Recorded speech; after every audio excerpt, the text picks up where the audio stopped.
दोस्तों कैसे हैं आप। ख़ान अब्दुल गफ़्फ़ार ख़ान ने अपनी सवाने हयात में एक वाक़या लिखा है कि 1928 में कलकत्ता में मैंने 2 इजलास अटेंड करने थे। एक कांग्रेस का था और दूसरा खिलाफत तहरीक का था। कांग्रेस के लीडर मोहनदास करमचंद गांधी थे और खिलाफत तहरीक के लीडर मौलाना मोहम्मद अली थे।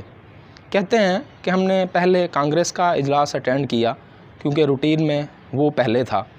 हम जब वहाँ पर पहुँचे तो हम गांधी से बहुत मुतासिर हुए क्योंकि भरे इजलास में एक नौजवान बार बार उठता था और गुस्से में गांधी से बात करता था, लेकिन गांधी को बिल्कुल गुस्सा नहीं आता था और वो बहुत ही नरम लहजे से और बड़े प्यार से उसको जवाब देते थे और मुंह पर हमेशा तबस्सुम रखा उन्होंने।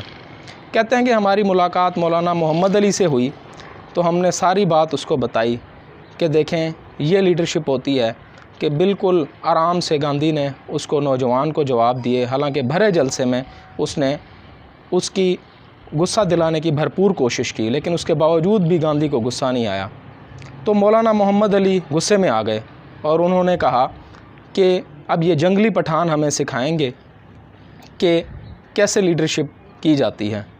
तो हमें बड़ा ताज्जुब हुआ कि ये हमारी जो है वो इख्तलाफ है, हमारे जो लीडर्स हैं उनमें ये हालात हैं कि वो हमारी जो राय है उसको भी नहीं अच्छा जानते, क्योंकि मेरे साथ बहुत सारे पठान थे जो कि कबायली इलाके से थे और वो बहुत ही बुरा असर लेकर गए।